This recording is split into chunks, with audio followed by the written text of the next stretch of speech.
Good morning, good morning. It is Friday, December the 7th, 2018. You're listening to RadioFreeRadford.com. While you're at it, head over to Facebook and like us on over there at Radio Free Radford. And same story on Instagram. You can follow us on Twitter at Radio Free Raddy. You can also follow RU1 on Instagram and Twitter. All right, we'll talk about the forecast this morning and letting you know what we're in for a store for the weekend. We'll get it to about forecast high near 41 degrees today. More clouds than anything else for sure. We're going to be seeing that dominate across the area. Again, we may see a few breaks of sunshine from time to time with a low of 27.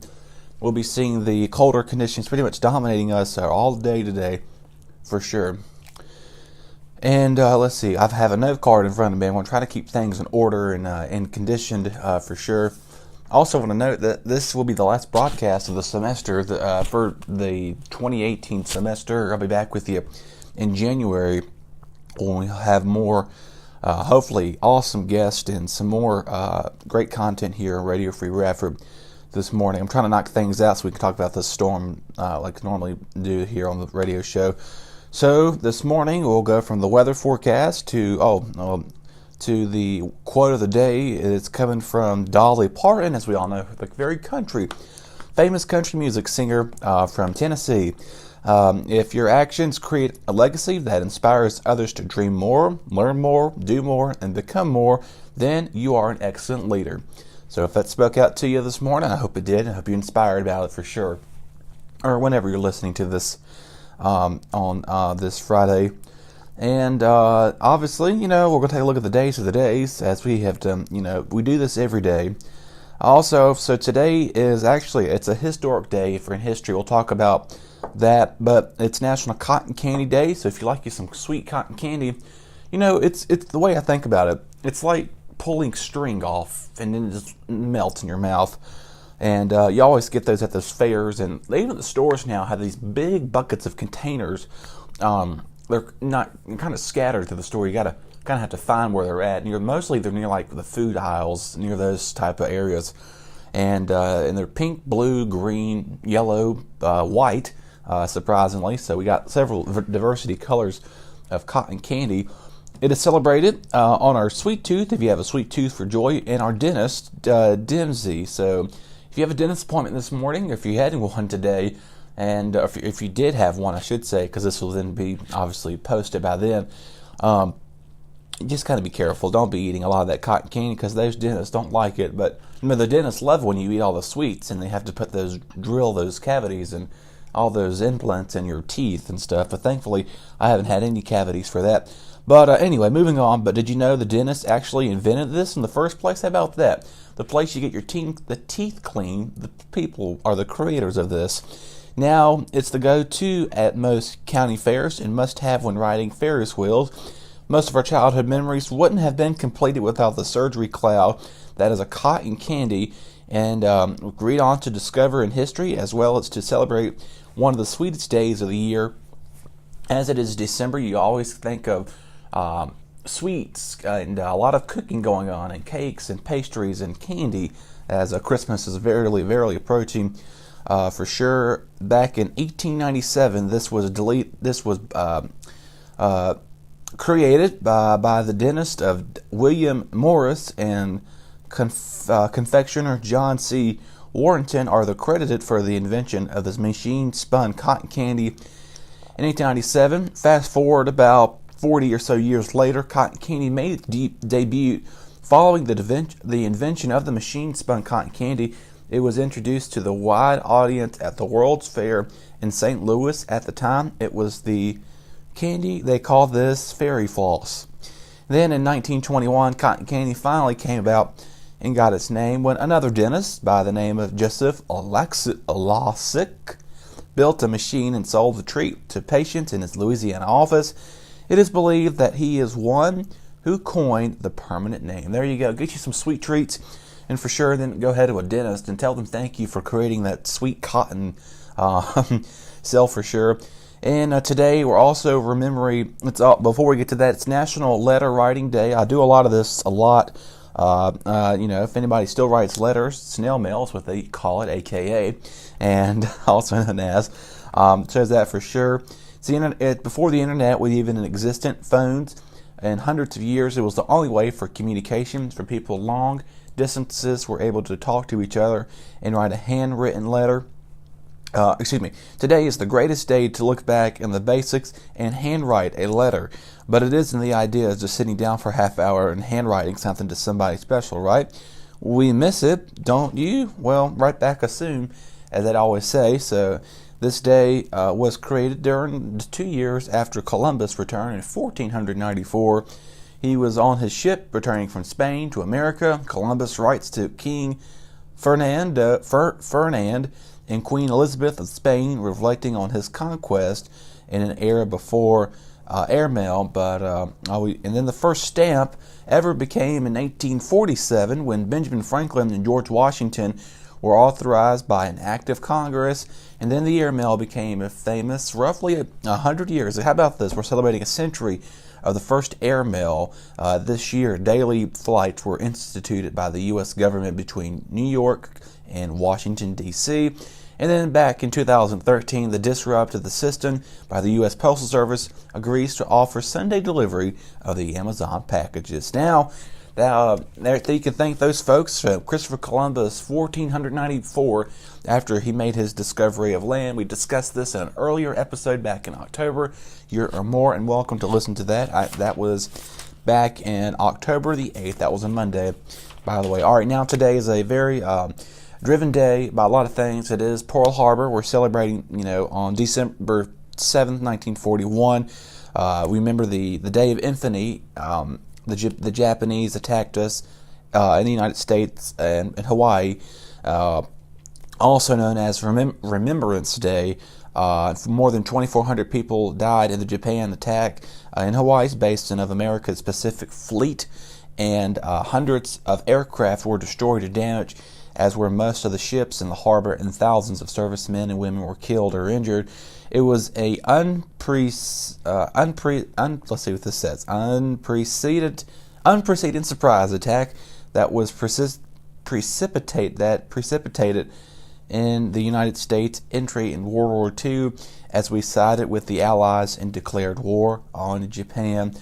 And obviously want to thank the folks for fighting and putting their time and effort in that. Obviously, again, it was a surprise attack on here on the U.S. soil, as Hawaii dropped the Hiroshima and Nagasaki, the big atomic bombs, as we recall, and that was the last time a major bomb had made an appearance in U.S. soil back in 1941. I think it's 76 years or so ago, maybe 77, somewhere around those years it's been that. And of course, it was the worst attack ever on American soil, as the Japanese launched more than 350 warplanes in a surprise air attack in Pearl Harbor, just off, like we said, the Pacific Fleet. 330 planes and 19 ships were damaged and destroyed, and thousands obviously were killed and injured. And it was the attack that drew into World War II that Japan designs on the Philippines within a territory of the United States, precipitated their attack on Pearl Harbor in an attempt to destroy the Pacific Fleet, and by time for them to conquer what they referred as to the Southern Resource Zone. Up until then, the main isolation position of the U.S. prevented our entrance into World War II. That position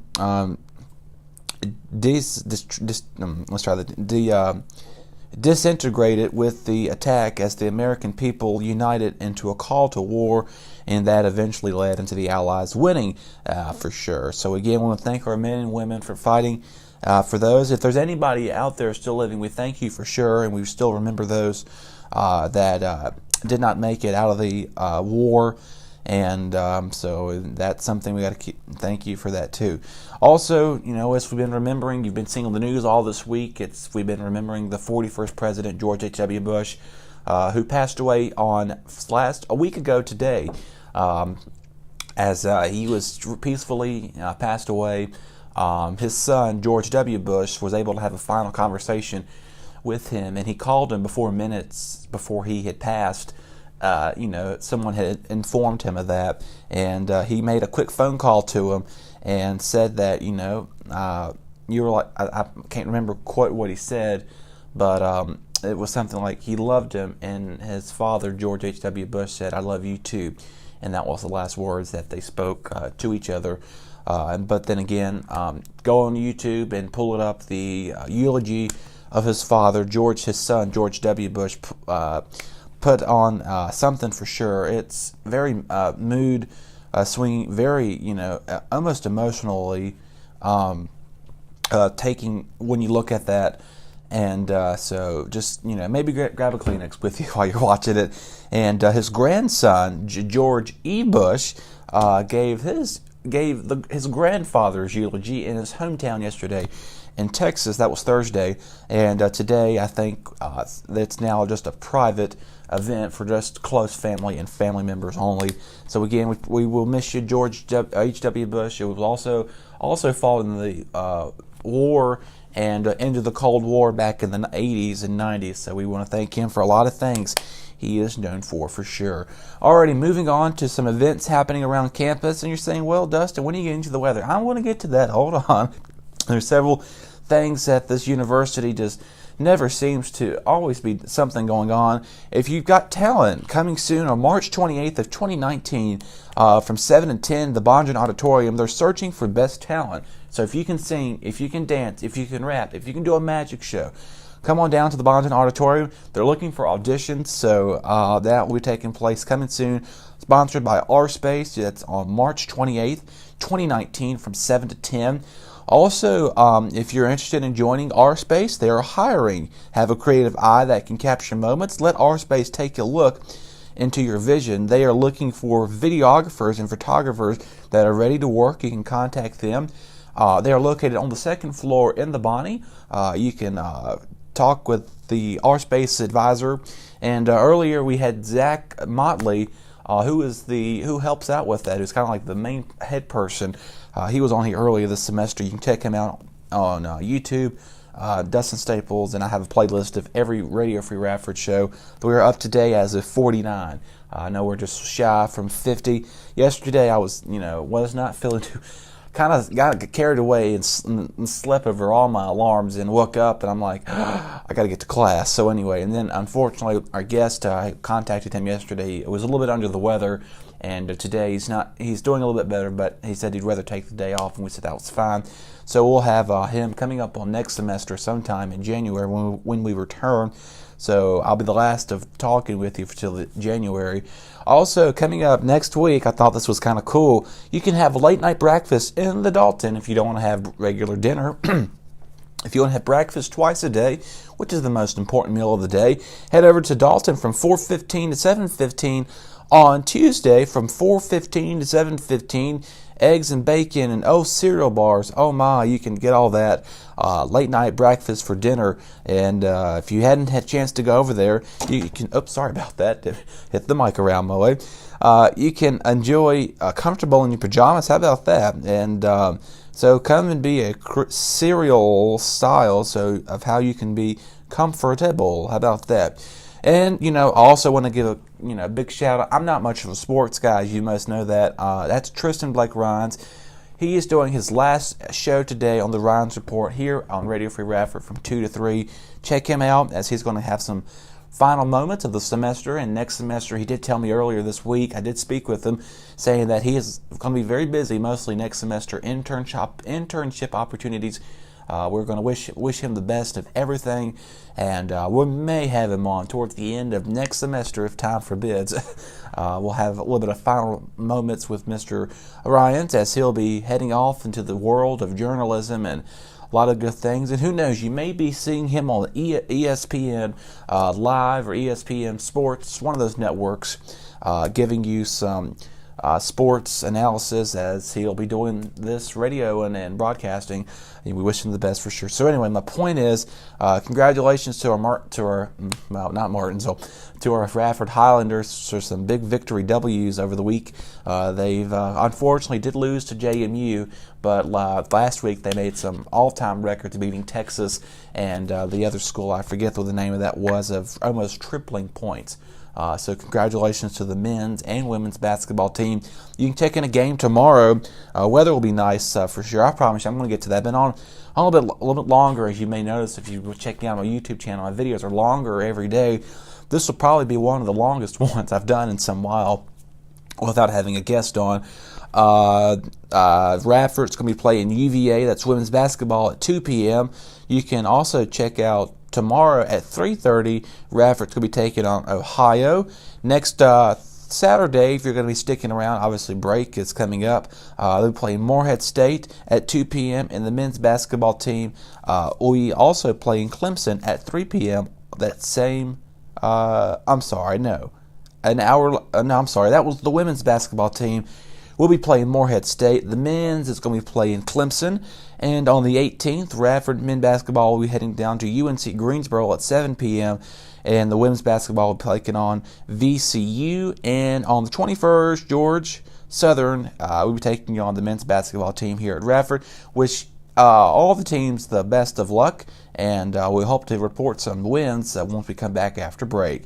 Alrighty, I'm going to get quick into this weather thing before we wrap up our final moments here on Radio Free Radford with me this morning. Right now, computer models are shifting this thing further south. And does it mean our snow totals, we're not going to see over a foot of snow? I mean, I'm not going to call it zero, but, the potential for, if these models keep shifting further south, yes, that would lower our snow totals, but we would still see potential for a little bit of about 5 to 10 inches. That's what I'm going with. That's the final call for this.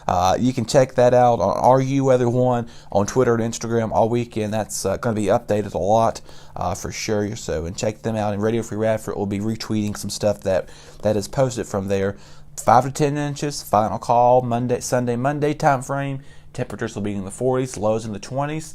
Kind of put 2 and 2 together. Whatever melts will end up refreezing. There you go. So and yes, it is exam season. And you're saying, Dustin, why are you calling for snow on exam season? Well, first of all, I'm just in promotion, not production. I don't control the weather. I just kind of promote it, what I see and what models are hinting at for sure. And earlier this week, we were calling for massive snow totals, and thankfully, that's not the case, because the quicker the snow arrives, the quicker it gets out of here. We can get home safely and for break, and a lot of good things for sure. Alrighty, well, there's your weather forecast for the rest of the weekend, and then back in the 7 days, 40s and 20s for lows. Head over to Rock TV. You can get the latest weather forecast from there. On Monday, we'll have a extended outlook of your exam week and your finals forecast for sure, as folks are heading back home for winter break. And I want to thank each and every one of you for tuning in this semester. I've had a blast talking with you and having at least, 30 guests on, I think I've been up to now. And or maybe less. I think maybe 25. Let me set that down. 25 guests I've had on this semester, and don't worry, there's more where that came from, because I'm not going anywhere anytime soon.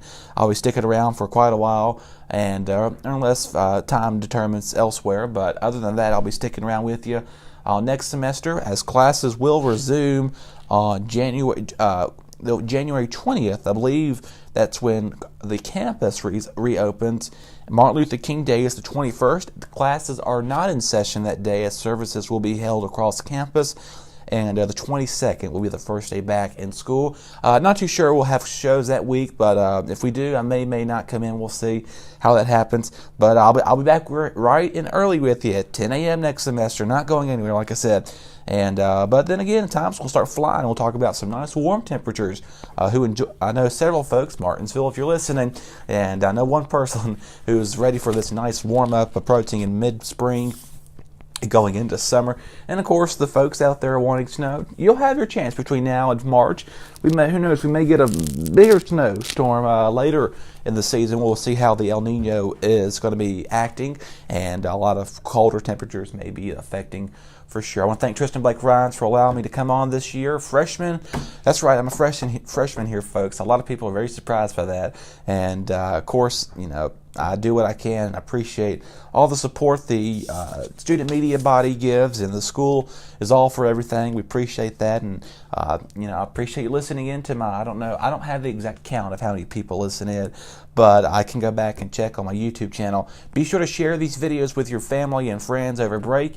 If you want to find out who Dustin Staples is and want to make an appearance on this show, all you got to do, email me, dstaples1@radford.edu, or you can head over to radiofreeradford.com, hit the contact box, send them an email at rfr@radford.edu, and Tristan Blake Rines, our general manager, will have that coming up for sure. And like we said, his show's coming up from 2 to 3 today. I'm not sure if Mr. Penninger will be here with him or not, but he's got a lot of highlights talking about some games that took place yesterday and some picks coming up for this coming weekend. For sure, as most will be probably snowed in. You can enjoy some nice football for sure. So wish you the best. Thank you for listening to Radio Free Radford every morning from 10 to 10:30, depending on whatever the schedule allows me. And I hope you have a wonderful Christmas break, wonderful New Year, happy and healthy New Year. And I'll be right back here with you sometime in January of 2019.